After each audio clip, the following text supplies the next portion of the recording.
Israel ने Iran पर हमला करने का मंसूबा तैयार कर लिया है। बुखारी साहब, इस मंसूबे के मुताबिक ये कहा जा रहा है कि इनमें तेल की तनसीबात और फौजी हुकूमती अहदाफ और ईरानी ओहदेदारान के घर शामिल होंगे। आपको क्या लगता है, अगर इसराइल वाकई टारगेट करता है इन सेंसिटिव जगहों को, तो क्या कोई बड़ी जंग छिड़ सकती है? फिर देखिए, as a student of history और एक ऐसे बंदे की हैसियत से जिसने एक्टिव वॉर देखी हो जी, मैं आपको यकीन से बता सकता हूँ कि जिन्होंने हमला करना होता है वो अपने टारगेट दुश्मन को नहीं बताते हैं। अच्छा। ये कभी हुआ है कि मैं आपको बताऊं कि भाई अपने वो फलां जगह जो है मैं आने वाला हूँ वहाँ इंतज़ाम कर लो? अच्छा, ये कभी नहीं होता।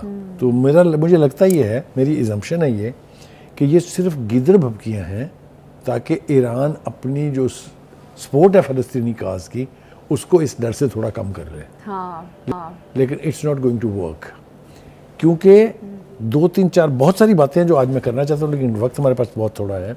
इसराइल अपने लोगों को भी तो ये जिताना चाहता है ना कि देखिए हम ये प्लान बना रहे हैं। मैं अर्ज करूँ, एक तरतीब से चलते हैं।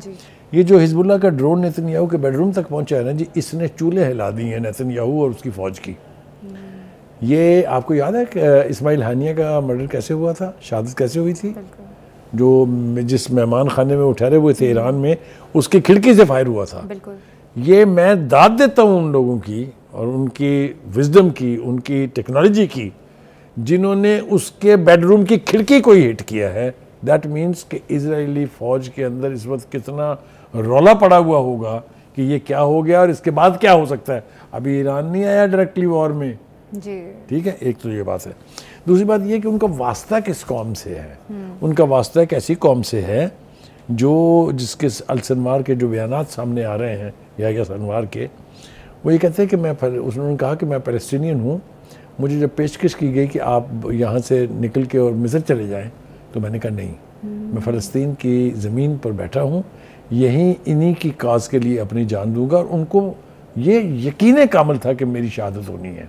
इसको कहते हैं जंगजू जो लीडरशिप होती है, इसको कहते हैं जो जहाद लड़ते हैं। ये होती है वो spirit that you know that you will be deprived of your life and yet you not only sit there, you resist physically. I mean, Senuwar जैसे लेवल का बंदा अगर बंदूक हाथ में लेके फायर कर रहा हो तो उनको सलाम करने के अलावा और कुछ नहीं कर सकते आप। एक बात। दूसरी बात यह है कि वो जो सरबराह हैं गज़ा के कमाल अदवान हॉस्पिटल के, उन्होंने कहा है कि अगर इमदाद चंद घंटे और ना पहुंची तो बेपनाह लोग जो हैं वो भूख की शिद्दत से हलाक हो जाएंगे। ये पता नहीं किसी के कानों पर जूं रेंग रही है कि नहीं रेंग रही है। मैं फिर वही मातम करना शुरू करूँगा इस इस्लामी क़यादत का, जो कि करना चाहिए। मेरे ख्याल से तबर्रा करने का तो हमारे पास हक़ है, ये तो हमें इस्तेमाल करते रहना चाहिए। एक और बात, जो एक और डेवलपमेंट है, वो ये है कि पाकिस्तान की कौमी असम्बली जो है उसमें एक करारदाद जो है वो पास की गई है गज़ा की सूरत हाल के ऊपर, गज़ा और लिबनान में जो कुछ इसराइल कर रहा है उसके हवाले से, और फ़लस्तीनियन की काज के साथ खड़े होने का अज़्म भी उसमें है और हम उनकी हर तरह की सपोर्ट करने के लिए तैयार हैं। मुझे खुशी है कि हुकूमत ने जो इमदाद भेजी थी वो लिबनान पहुंच गई है। इसके साथ साथ ही काबीना के अंदर आज प्राइम मिनिस्टर साहब ने एड्रेस करते हुए रिलीफ फंड का ऐलान कर दिया है फ़लस्तीनियों के लिए। ये बहुत बड़ा, ये प्रैक्टिकल, मैं बल्कि बड़ी ज़्यादती होगी अगर हम ये ना कहें कि ये पहला एक प्रैक्टिकल कदम है उस सिमत में जिसका हम रो रहे हैं इतने अरसे से कि खुदा के लिए come out of your houses and your rooms, और अमेरिका की तरफ से आंख बंद करें, कोई क़यामत नहीं आ जाएगी, और सपोर्ट द पैलेस्टीनियन कॉज। ये जो इस वक्त की पूरी सूरत हाल हमारे सामने मौजूद है, इसके हवाले से मैं ये बात यकीन के साथ कह सकता हूँ कि इसराइल हमला नहीं करेगा, क्योंकि उसको ईरान की रिटेलिएशन का पूरी तरह से अंदाज़ा हो गया है। जो साबित किया उन्होंने जब उन्होंने अटैक किया था कि ना ही उनका आयरन डोम, ना ही उनका ये जो नया सिस्टम लगा के दिया है ये थार्ड, इसने अमेरिकन्स ने, कुछ नहीं रोकेगा। इस थार्ड के होते हुए गया ना जी ड्रोन नेतन्याहू के घर की खिड़की तक।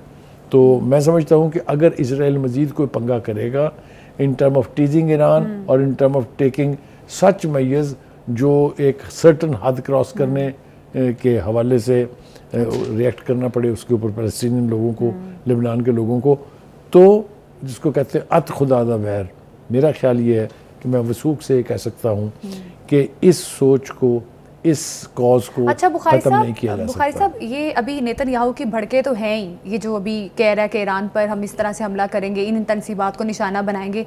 ये भी जो बाइडन से जो सवाल किया गया कि क्या अमेरिका को आइडिया है कि कब और किन किन पॉइंट्स को निशाना बनाया जा सकता है ईरान में, तो जो बाइडन ने आमादगी का इजहार किया जिस पर ईरान ने काफ़ी ज़्यादा रद्द-ए-अमल भी सख्त किस्म का दिया। बहुत स्ट्रॉन्ग रिएक्शन है ईरान की तरफ से।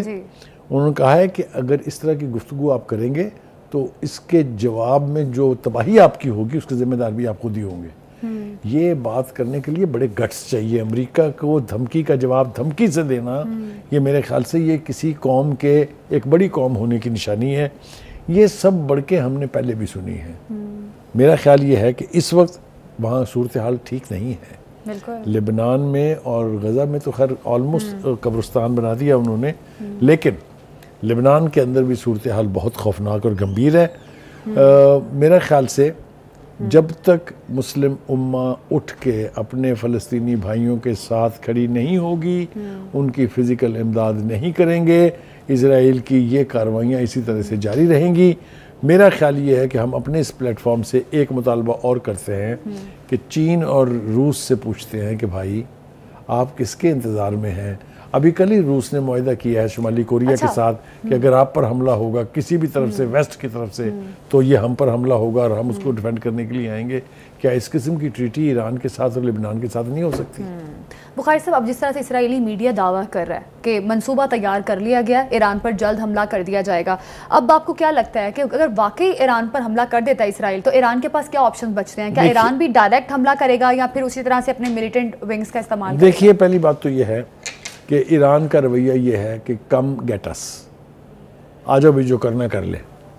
और दूसरी बात ये है कि वो साबित कर चुके हैं कि we will not die silently, we will make you bleed also.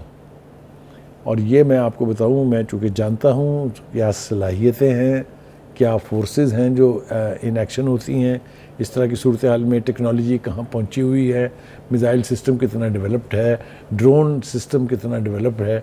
इसलिए मैं वसूख से कह सकता हूँ कि अव्वल तो इसराइल हमला करेगा नहीं, और अगर करेगा तो उसकी भी नस्लें याद रखेंगी। बिल्कुल। अब देखना ये है कि इसराइली मीडिया की जानिब से जो दावा किया जा रहा है कि ईरान पर जल्द अज जल्द बहुत बड़ा हमला किया जाएगा, और पॉइंट्स भी बता दिए हैं कि इन तनसीबात को निशाना बनाया जा सकता है। अब देखना है कि आने वाले वक्त में ईरान और इसराइल आपस में किस चीज़ पर और किस पॉइंट पर आते हैं। इसी के साथ प्रोग्राम से हमें दीजिए इजाज़त। कल फिर मुलाकात होगी। अल्लाह हाफिज़।